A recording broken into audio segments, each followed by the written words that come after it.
స్తోత్రములు నాయన. దేవా నీకే వందనాలు ప్రభువా. నాయనా లాస్ట్ రోజు నా తండ్రి 2 రోజులు మహిమకారంగా జరిగించావు అయ్యా. అడిగేదో మురుపులు మురిపిత్తకొచ్చాడయ్యా, కానీ ఆడాటలు సాగలా.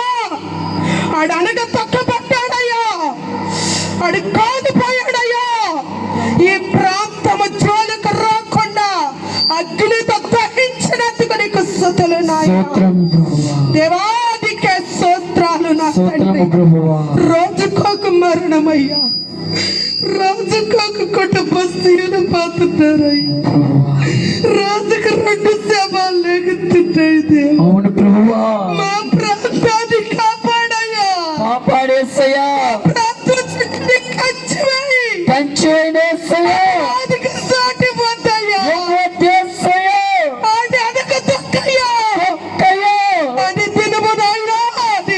కోసం ప్రార్థిస్తున్నా. ఈ గ్రామడ చుట్టూ గ్రామం చుట్టూ నీ అగ్ని జ్వాల వేయమని, నీ బిడ్డలకి క్షేమము, నెమ్మది, శాంతి, భద్రత దయచేయమని, నీ బిడ్డలను దీవించి ఆశీర్వదించమని దైవజనులందరినీ జ్ఞాపకం చేసుకుని వాళ్ళ ప్రయాణం అంతా నీ తోడుగా ఉండమని దీనదాసరాలు నిలబెట్టుకుని నీ కృపను ఉంచినందుకు అందరిని బట్టి నీకు స్తుతులు స్తోత్రములు నాయన.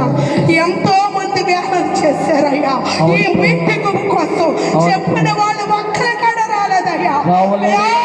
నా పేదార్థము చూసి, నా ఒంటరితనము చూసి, నా స్థితిని చూసి దీని దగ్గరికి వెళ్తే ఇది పెద్ద అమ్మగారంట, దీని బ్రతికేంటని ముఖం మీద ఉమ్మేసిన వాళ్ళు ఉన్నారయ్యా. ముఖం మీద కాంట్రీ చూశారయ్యా. ఈ దీనిరాలి పష్టారా, ఈ దైత్రాలి పష్టారా, నీ కృప ఉంచినందుకు స్తుతులు దైవజనుల దగ్గరికి వెళ్తే అన్నా వందనాలంటే నన్ను ఒక నాయన ఆడపడుచులాగా చూడలేదయ్యా. నన్ను పక్కగా నవ్వుకుని వెళ్ళిన వాళ్ళు చాలా మంది ఉన్నారయ్యా. నన్ను ఎంతో మంది ప్రభు హింసించిన నీ కృప నన్ను విడిచిపెట్లా, నీ ప్రేమ నన్ను విడిచిపెట్లా, నీ దయ నన్ను విడిచిపెట్లా. నీ కందిని బట్టి స్తుతులు ప్రభు, నీ కందిని బట్టి నీ వందనాలయ్యా. ఈ బిడ్డలందరినీ జ్ఞాపకం చేసుకో. నీ బిడ్డలకి నాయన భద్రత, క్షేమము, నెమ్మదిని దయచేయమని ఈ కొద్ది ప్రార్థన నీ పాదాలు చెంతకు చేర్చుకో. ప్రతిఫలం దయచే పరిశుద్ధ నామములో అడుగు వేడుకుంటున్నాము తండ్రి. ఆమేన్.